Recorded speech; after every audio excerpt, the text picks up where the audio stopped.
আসসালামু আলাইকুম। আশা করি সকলে ভালো আছেন। তো আলহামদুলিল্লাহ আমি অনেকটাই ভালো আছি। তো আমি একটু অসুস্থ ছিলাম, তাই আর কি আপনাদের ভিডিও দিতে পারি নাই। তো আমি কিছুটা সুস্থ হয়েছি, ইনশাল্লাহ সামনে আপনাদের সাথে আবার আগের মতো রেগুলার হব। তো আজকের ভিডিওটি হচ্ছে আপনার একটা টেলিকম সার্ভার বানাতে কি কি প্রয়োজন।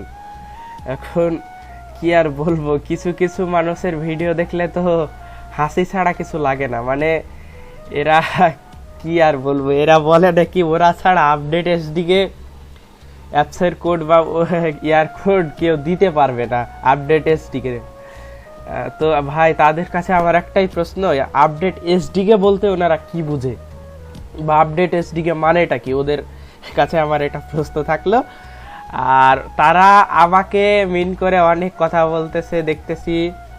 তো যাই হোক, তাদের সম্পর্কে কিছু নাম নাই বললাম। আর তা অনেকেই বলতেছেন আমার কাছে নাকি সিম সফটওয়্যার অটোয়েড মানে কোড নাই, এই নাই সেই নাই। আচ্ছা যাই হোক, বাদ দিলাম। তো আমার কিন্তু অলরেডি ভিডিও আমার চ্যানেলে দেওয়াই আছে, যে আমি লাইভে দেখিয়েছি কিভাবে সিম সফটওয়্যার অটোয়েড মানি বানাতে হয়, এবং আমি নিজে বানিয়ে দেখেছি সম্পূর্ণ আমার ভয়েসে। তাহলে এগুলো বেহুদা কথা বলে তো লাভ নাই, তাই না? তো যাই হোক, যার যার বিবেক যার কাছে, কিছু না বলাই ভালো। তো একটা টেলিকম সার্ভার বানাতে যা যা লাগে, প্রথমে লাগবে হলো অ্যাডমিন প্যানেলের কোড। এখন অ্যাডমিন প্যানেলের কোডটা কি, প্রথমে একটা অ্যাডমিন প্যানেল ছাড়া কিন্তু একটা সার্ভার চলবে না। এখন মেন হচ্ছে একটা অ্যাডমিন প্যানেল। এখন আপনার অ্যাডমিন প্যানেলে যদি না থাকে তাহলে আপনার অ্যাপ থাকবে কোথায় থেকে? তো অ্যাডমিন প্যানেলটা আসলে কি, এখান থেকে হলো আপনার পুরাটা সার্ভার আপনি কন্ট্রোল করতে পারবেন এটার সাহায্যে। বুঝাইতে পারছি? তো অ্যাডমিন প্যানেলটা আমি লগ ইন করে দেখাই দিচ্ছি। এখানে আমার একটি টেস্ট ডেমো ভার্সন 5-এর যে অ্যাডমিন প্যানেলটা, ওটা আমি লগ ইন করলাম। আমার আগে থেকেই লগ ইন করা ছিল, তাই আমাকে আর লগ ইন করতে হলো না। তো আমাদের ভার্সন 5 কিন্তু অলরেডি লঞ্চ হয়ে গেছে। এটা কিন্তু এখন পর্যন্ত বেশ কয়েকজন ছাড়া তেমন যারা বড় বড় বক্তব্য ছাড়ছে তাদের কাছেও নাই, কিন্তু তারা বক্তব্য ছাড়ছে। কি আর বলবো এদের।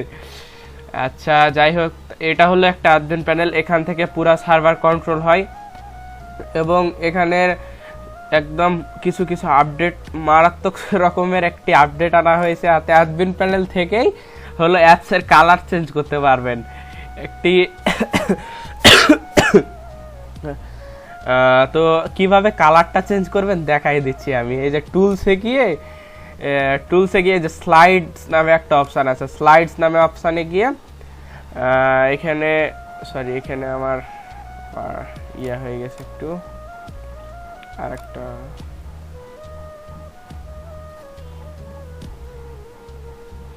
এই যে দেখুন, মানে এই যে দেখুন এখানে অ্যাপ কালার নামে একটা ইয়া আছে।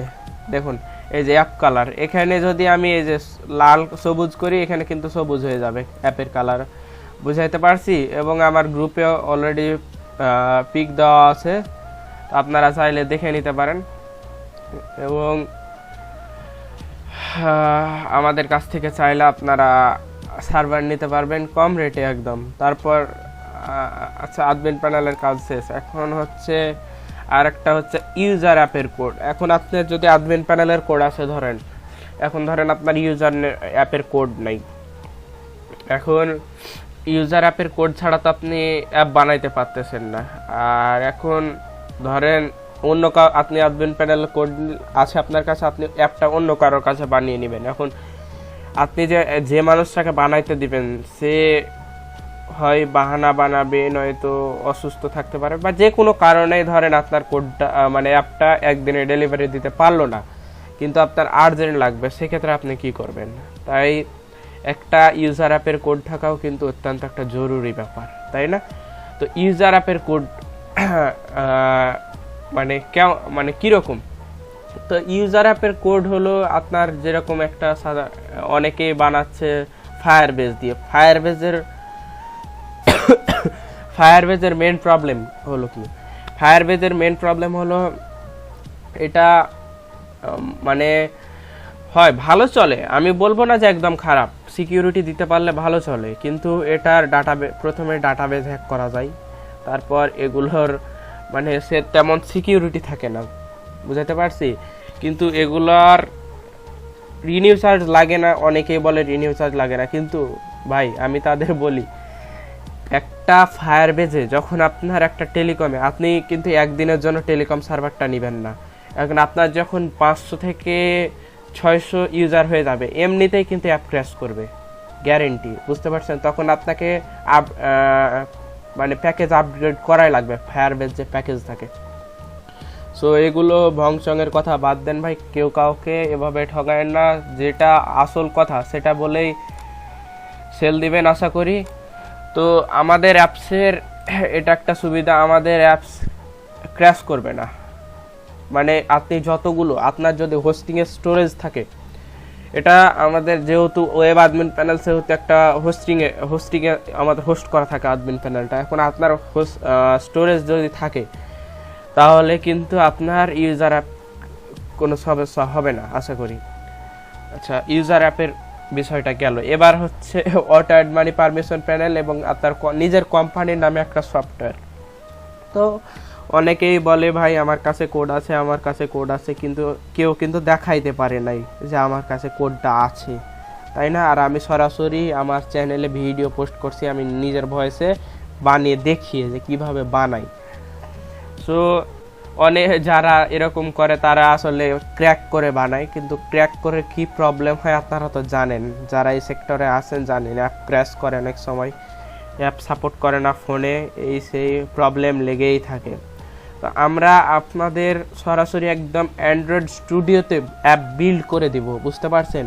আপনারা চাইলে আমাদেরকে সরাসরি ভিডিও কল দিতে পারেন এবং আপনাদের দেখায়, আপনাদের ভিডিও কলের মাধ্যমে আমরা দেখে আপনাদের বানাই দিতে পারবো এবং অ্যাপও আমরা প্রোভাইড করতে পারবো।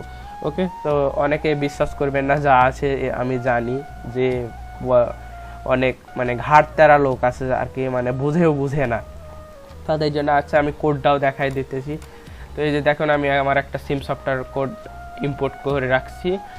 তো আমি প্রথমে এক্সামেলে যাব, রেসে গিয়ে এই যে লেআউটে যাব, লেআউটে গিয়ে যে অ্যাক্টিভিটিজ এক্সএমএল, এই যে দেখুন একটু সময় নেবে, এই যে দেখুন আমাদের সিম সফটওয়্যারে দেখুন কোডটা দেখুন আমরা বানাই, কি কে বানাই দেখুন। সো যারা মনে করেন আমরা ক্র্যাক করি তারা দেখে নিন, এবং আমরা সরাসরি অ্যাপও প্রোভাইড করতে পারবো, সেক্ষেত্রেও আমরা সক্ষম, বুঝতে পারছেন। তো যারা মনে করেন আমাদের কাছে কোড নাই তারা দেখে নিন ভালো করে। তারপর আসছে হলো এবং auto add money permission panel এবং সিম পারমিশন প্যানেল, দুটাই একে দিচ্ছে। এবার আসছে সিপি প্যানেল। আপনারা অনেকেই সার্ভার সেল দেন বা আমি নিজেই সেল দিই, অনেকেই আছে ধরেন আমি 3 দিন অসুস্থ থাকলাম, আমি লাইনে তেমন আসতে পারি নাই, এখন আপনি আর্জেন্ট একটা ডিভাইসে অ্যাডমিন প্যানেলটার আপনার অ্যাক্সেস দরকার, কিন্তু আমি লাইনে নাই, সেক্ষেত্রে আপনি কি করবেন? সেক্ষেত্রে কিন্তু আপনার একটা মানে পোহাতে হবে, মানে আপনার একটা বিরক্তিকর ভাব চলে আসবে যে আমার দরকার আপনাকে পাই না, বা আমার উপরে আপনি রেগে যাবেন, আমার দিয়েই বোঝায় আমার উপরে রেগে যাবেন। কিন্তু সিপি প্যানেলটা যখন আপনার থাকবে তখন কিন্তু এই ভোগান্তিটা আপনাকে থাকবে না, তখন আপনি নিজেই ওই সিপি প্যানেল থেকে অ্যাডমিন প্যানেলের অ্যাক্সেসটা দিতে পারবেন, ঠিক আছে। তো সিপি প্যানেল আমি দেখাই দিচ্ছি, সিপি প্যানেলটাও কেমন হয়। সিপি প্যানেলটা হচ্ছে এই যে এমন, সিপি প্যানেলটা হচ্ছে অ্যাক্সেস, এই যে এরকম একটা, আমি লগ ইন করলাম, লগ ইন করে এই যে এরকম একটা থাকবে, এখান থেকে কিন্তু এই যে আমার কিন্তু কতগুলো ডিভাইসে অ্যাক্সেস দেওয়া আছে, সবগুলো কিন্তু দেখাচ্ছে, ঠিক আছে। এই যে রাইট দেওয়া আছে, যে কালো চিহ্নের উপরে রাইট দেওয়া আছে না, এটার মানে আপনার অ্যাক্সেস আছে। আর যখন এই যে দেখুন এই যে 3য় নাম্বারটাতে কিন্তু রাইট নাই, সেক্ষেত্রে আপনার এটাতে কিন্তু অ্যাক্সেস নাই এই ডিভাইসে, বুঝতে পারছেন। সো এখান থেকে আপনার এপিআই লিস্টগুলোও দেখতে পারবেন, এই যে এপিআই লিস্ট কোনটাতে এপিআই আপনার প্রোভাইড করা আছে। তো আমাদের একটি টেলিকম সার্ভার বানাতে কি কি প্রয়োজন সব কিছুই আমরা দেখাই দিলাম। তো আপনারা চাইলে আমাদের থেকে অ্যাডমিন প্যানেলের কোড, ইউজার অ্যাপের কোড, অটো অ্যাড মানি, সিম পারমিশন প্যানেল এবং সিপি প্যানেলের কোড সব কিছুই আপনারা আমাদের থেকে একদম কম প্রাইসে নিতে পারবেন, কোনো প্রকার এরর থাকবে না, একদম অল ওকে কোড। বুঝাইতে পারছি? তো আপনাদের যাদের লাগবে তো আমার সাথে যোগাযোগ করতে পারেন, ইনশাল্লাহ একদম কম প্রাইসে দিব এবং আপনাদের সরাসরি অ্যানেডিক্স আইসা সব কিছু বুঝাই দিব, ঠিক আছে? তো আজকের ভিডিও এই পর্যন্তই। আর আমাদের ভিডিও যদি ভালো লেগে থাকে তো আপনারা ভিডিওটিতে লাইক, কমেন্ট এবং শেয়ার করে দিবেন। ইনশাল্লাহ সামনে কোনো ভিডিওতে দেখা হবে। আসসালামু আলাইকুম।